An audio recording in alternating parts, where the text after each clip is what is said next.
picture this, right? You are behind the wheel of this high-performance Ferrari. Oh, nice. Yeah, right. The engine is just roaring. The aerodynamics are completely flawless. And you have this incredible raw power right at your fingertips. You're flying down the track. Mhm. But then you see this really sharp hairpin turn coming up. Right, right. So you press your foot down on the brake pedal and, well, nothing happens.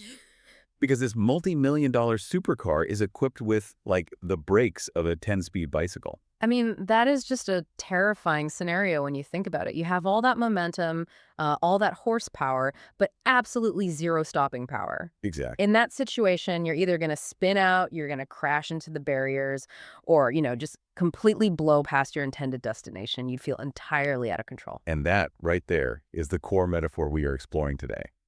So welcome to this deep dive into the fascinating world of the ADHD brain. Our mission today is to completely reframe how you, the listener, understand attention, focus, and productivity. Yeah, and it's such an important reframe, really. It is. We're pulling insights from a massive stack of clinical research, the ADHD 2.0 companion guide, and the latest neurobiology on something called the ADHD tax. Hmm. And we're doing this because so many people with ADHD spend their entire lives feeling like, broken sedans Right.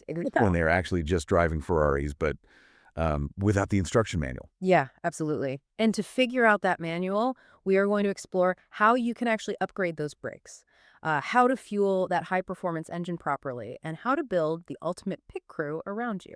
Now, quick caveat before we really get the engine revving here. Yeah. We are your guides today, exploring the clinical data and the research, but we are absolutely not your doctors. Definitely not. Right. This deep dive is purely for educational purposes. So please do not go throwing away your prescriptions or making major medical decisions based on, like, our car metaphors. Always consult a healthcare professional. For sure. We're just looking at the mechanics of the brain from an educational standpoint. And, biologically speaking, having ADHD is not a deficit of willpower. I really want to stress that. Right. It's not a moral failing. Exactly. It's not a moral failing at all. You literally have a Ferrari engine, but you are just struggling with those bicycle brakes. Okay, so let's look at the engine block itself. To understand how to drive this car, we first have to understand the specific neurobiology making it so fast and so notoriously hard to stop. I mean, what is actually happening physically inside the brain? Well, at its most fundamental level, ADHD is a dopamine regulation problem. The brain's prefrontal cortex, which is, the area right behind your forehead, that's the part responsible for your executive functions. Okay. You can think of the prefrontal cortex as those brakes we were just talking about. In an ADHD brain, this area is chronically underfueled by two crucial neurotransmitters, which are dopamine and norepinephrine. Right, and executive function is one of those terms that get thrown around in, like, every productivity blog out there. Oh, constantly. Yeah, but it can feel incredibly vague. Yes. Let's make this tangible for the listener. What does it actually mean when those brakes fail? So, Dr. Russell Barkley, he's one of the leading clinical experts in this field. He actually breaks executive function down into four specific braking systems. Okay, what are they? First, there's nonverbal working memory. This is your ability to hold information in your mind to sort of guide your immediate behavior. Second is the internalization of speech. Like your inner monologue. Yeah, exactly. It's that inner voice that helps you reflect and control your impulses. Then third is the self-regulation of affect and arousal, which is basically managing your emotional reactions. And fourth is reconstitution. Wait, reconstitution. That sounds like making orange juice from a frozen can. Right, yeah. Give me the plain English version of that. What does that actually mean for the driver? Fair enough. Reconstitution is essentially mental puzzle solving. It's the brain's ability to take past experiences, break them apart, and then reassemble them to solve a brand new problem or, plan a future route. Oh, okay. That makes total sense. So if we map this back to the car metaphor, nonverbal working memory is like keeping your mental GPS active, right? Mhm. If it fails, you instantly forget why you walked into a room. Yes, exactly. And the inner speech is the driving instructor sitting next to you saying like, hey, maybe don't say that out loud. Yeah, precisely. And then emotional regulation is the suspension system that keeps you from getting total road rage at a minor pothole. And reconstitution is charting your route before you hit the gas. I mean, that is a brilliant way to map it. And because the ADHD brain is starving for dopamine, those four specific braking systems really struggle to engage. They just fail to delay impulsive responses. Yeah. But, to make matters even more complicated. Wait, it gets more complicated. Oh, yeah. There's this massive physical conflict happening between two major networks in the brain. You have the default mode network, or DMN, which handles your wandering imagination, your daydreaming, the big picture thinking. And then you have the task positive network, or TPN, which handles focused, goal-directed work. Right. And usually in a neurotypical brain, when one turns on, the other turns off, right? Like flipping a light switch. Precisely. But in the ADHD brain, that switch is broken. They often fire at the exact same time. It creates this really intense internal friction. The ADHD 2.0 framework actually describes it as navigating mental rapids. Wow. Mental rapids. Yeah. Imagine you are sitting at your desk, right, trying to focus on filling out this boring spreadsheet. That is your task positive network trying to engage. But your default mode network is simultaneously running 1,000 miles an hour, generating 5 new business ideas, wondering what happened to your best friend from 3rd grade, and, reminding you that you forgot to buy milk. When you describe it like that, it just sounds exhausting. Mm. But I've always struggled to understand the paradox here, and I know a lot of listeners get really frustrated by this too. If this Ferrari engine is so powerful and the brain is starved for dopamine, why is it that someone with ADHD can race for like 6 hours straight, playing a highly complex video game, but they completely stall out when asked to just start a 5-minute email? Because from the outside, I mean, that doesn't look like a Ferrari. That just looks like laziness. It absolutely looks like a willpower issue from the outside, which is honestly why people with ADHD carry so much shame. But it's pure neurobiology. Task initiation, so the simple act of starting, requires a massive immediate surge of dopamine to overcome the brain's resting inertia. Okay. And the ADHD brain relies on urgency, novelty, and high interest to generate that dopamine spark.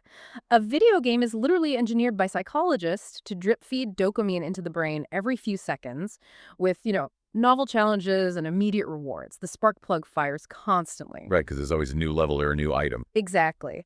But a mundane email that offers zero novelty and zero immediate reward. The brain physically cannot generate the activation energy to turn the key. So, how do you start the car when the spark plug is dead? I mean, you can't just yell at a dead battery to try harder. No, you don't try harder. You have to bypass the high neurological activation barrier entirely. One really highly effective strategy from the clinical literature is the 2-minute rule. The 2-minute rule. Okay, how does that work? You don't commit to doing the whole task because the brain perceives the whole task as this massive dopamine-draining threat. You negotiate with your brain. You say, I will commit to doing just 2 minutes. I will just open the document and write one single sentence. Then I can quit. And what does that do biologically? It drops the threat level. The activation energy required just plummets. And here's the magic. Once you write that single sentence, you complete a micro goal. And completing a goal, no matter how small, triggers a tiny release of... Dopamine. Exactly. That microdose of dopamine fuels the next sentence, which then fuels the next paragraph. Momentum takes over. You basically trick the engine into turning over. I love that. You are hacking your own reward system. But, we have to look at how this plays out in the wider world. Because driving a Ferrari on a closed track is one thing. But what happens when you drive a Ferrari with bicycle brakes through a society that was entirely designed for neurotypical sedans? Well, you pay a heavy toll. The community brilliantly refers to this as the ADHD tax. It is the cumulative financial, social, and emotional cost of executive dysfunction. Oh, man. It's the late fees on bills you had the money to pay but just forgot to mail. It's the gym memberships you haven't used in 2 years, but, you can't initiate the process of canceling. Right. And our sources break down the neuroscience of this tax, particularly looking at the impulse purchase. And I think everyone listening, ADHD or not, has fallen victim to this, but the mechanics are fascinating. Let's paint the picture here. Go for it. It's 2 a.m. You're scrolling on your phone in bed. You see a highly targeted ad for a $200 artisanal pasta maker. And your brain suddenly convinces you that you are, in fact, an undiscovered Italian chef, and you buy it. Why does that happen so fast? Because online shopping algorithms are practically weaponized against the ADHD dopamine deficit. Wow, weaponized. Truly, when you see that novel, shiny pasta maker, it triggers a massive dopamine burst in the mesolimbic pathway. Wait, mesolimbic, what? Let's pause there for a second. Give me the plain English version of that system. The mesolimbic pathway is basically the brain's hype man. The hype man, I love that. It's the core of the reward circuit. It doesn't just process pleasure, it actually processes anticipation. So it sees the pasta maker and screams, "This is going to change our life, buy it." Now, in a neurotypical brain, the prefrontal cortex, the brakes, steps in a fraction of a second later and evaluates. It says, "Wait, we have $40 in checking. We don't even like cooking. Do not buy this." Right, but here's where it gets really interesting. That evaluative signal in the ADHD brain is weak, and more importantly, it's delayed, right? It's almost like the buy now button on Amazon completely bypasses the brain's quality control department. That is precisely what happens. The impulse reaches the motor system. So the physical tap of your thumb on the screen milliseconds before the prefrontal cortex can intervene to stop you. The package is literally out for delivery before the manager of your brain even realizes an order was placed. That is so crazy. And while a pasta maker is, kind of funny, this tax gets incredibly serious. Let's talk about the career tax because this one completely blew my mind. It's staggering. A longitudinal study by Biederman and Farino found that adults with ADHD earn, on average, $10,000 to $15,000 less per year than their neurotypical peers who have the exact same IQ and the exact same education levels. Wait, really? With the exact same IQ, there's a massive systemic penalty. Why is the corporate world so hostile to this brain type? Because the modern corporate structure is essentially a marathon designed for sedans. Career advancement usually requires exactly what the ADHD brain struggles with: Which is what? sustained attention for long-term projects that don't have immediate deadlines, and the working memory to juggle multiple mundane administrative responsibilities.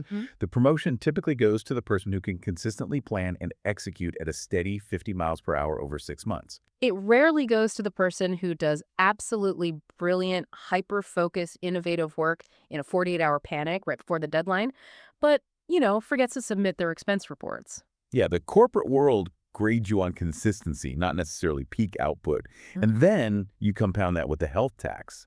The impulsivity leads to higher rates of accidental injuries, struggles with binge eating for dopamine, and a massive sleep debt. Yes. The research highlights delayed sleep phase syndrome. Basically, the brain's sleep hormone, melatonin, is released much later in people with ADHD. Yes, you are biologically wired to be a night owl, but you are forced to wake up at 7 a.m. for a society built by early birds. Right. And that chronic sleep deprivation further stars the prefrontal cortex, which just makes the ADHD symptoms even worse the next day. It is a brutal cycle. So, okay, we've identified the broken mechanics and this massive tax it causes. Yeah. If I'm the listener driving this car, how do I actually fix it? How do I upgrade the mechanics so I can survive the road? Well, to stop paying the tax, you can't just grip the steering wheel tighter, grit your teeth, and try to drive better.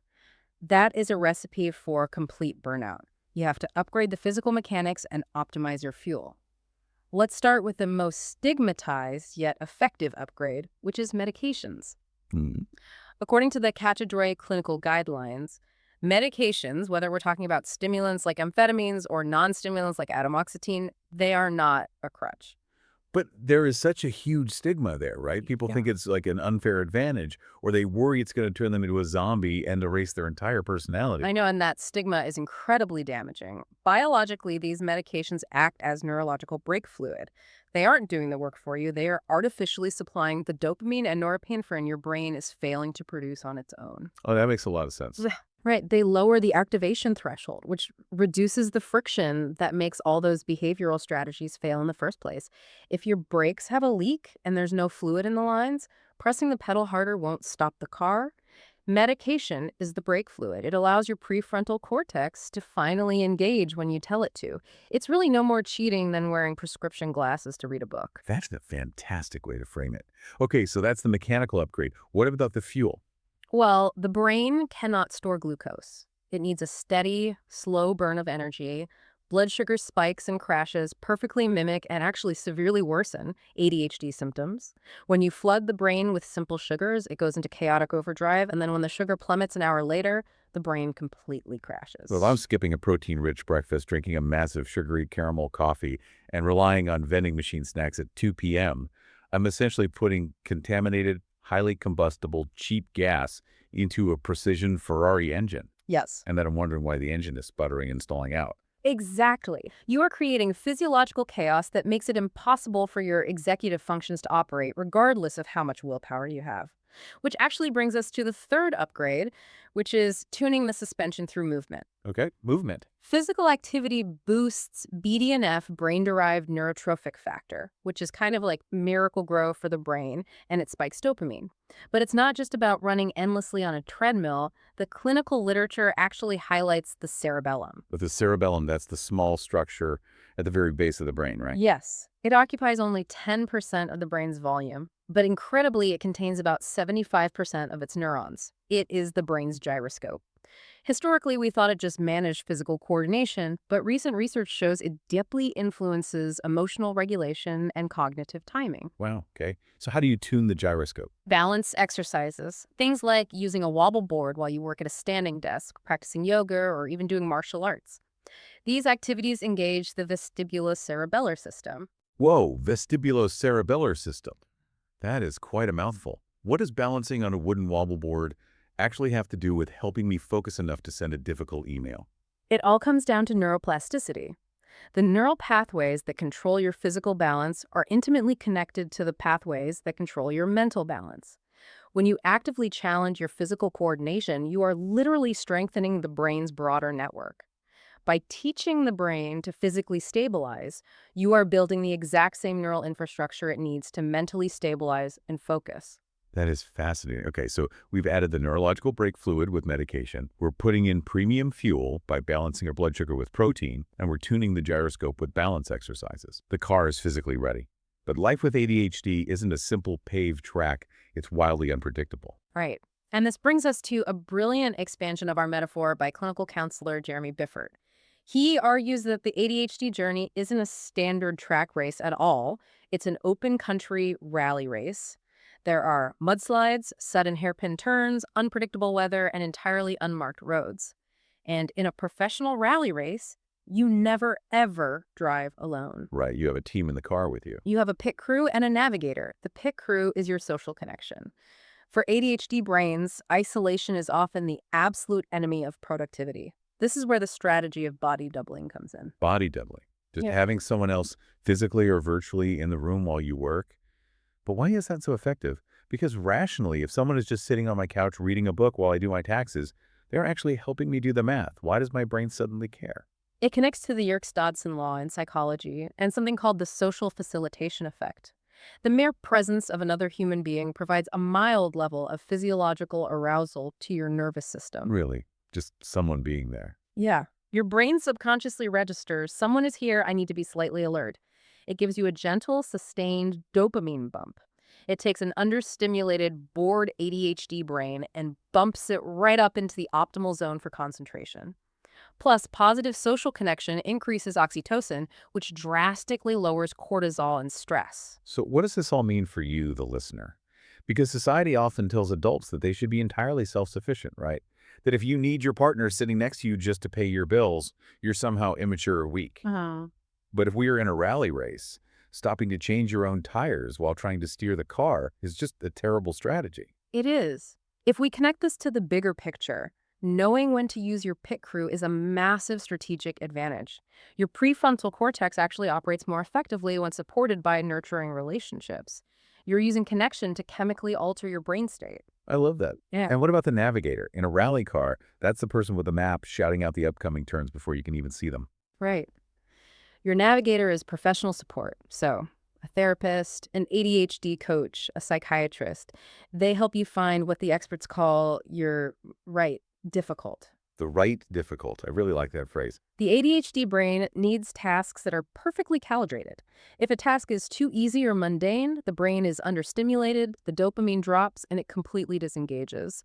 But if a task is too complex or ambiguous, the executive functions get overwhelmed and the brain paralyzes. Right, you just freeze. Exactly. So a professional navigator helps you chart a path that hits the Goldilocks zone, the right difficult. They help you break massive. So let's pull all of this together. If you are navigating life with ADHD, or, suspect you might be, you are dealing with an incredibly powerful, complex machine. You have the engine of a Ferrari. And yes, because of your neurobiology, the dopamine deficits, the tug of war between the default mode and task-positive networks, you might have started with the brakes of a bicycle. Mhm. But understanding that means you can finally stop blaming yourself for what is essentially a mechanical issue. Absolutely. You can stop paying the massive ADHD tax. And you do that by upgrading your brakes with appropriate medical interventions, feeding the engine the right slow burn fuel, and fine tuning the suspension with movement. And most importantly, you stop trying to drive alone. You build your pit crew, you find your navigators, you use body doubling to your absolute advantage. Because when you do all of that, the ADHD brain isn't a deficit. It's a highly specialized vehicle capable of incredible creativity, intense hyperfocus, and massive resilience. Well said. We started this deep dive talking about the sheer terror of flying towards a hairpin turn with no brakes. But I want to leave you with one final lingering question to ponder as you go about your day. Since we now know that your brain is biologically wired to crave novelty, urgency, and immediate reward, what if, instead of forcing yourself to conform to the boring, slow, neurotypical spreadsheets of daily life, you actively redesigned your entire environment to mimic a high-stakes video game? What if you stopped trying to become a normal driver in a standard sedan and fully embraced your identity as a rally racer? Thanks for joining us on this deep dive. We will catch you next time.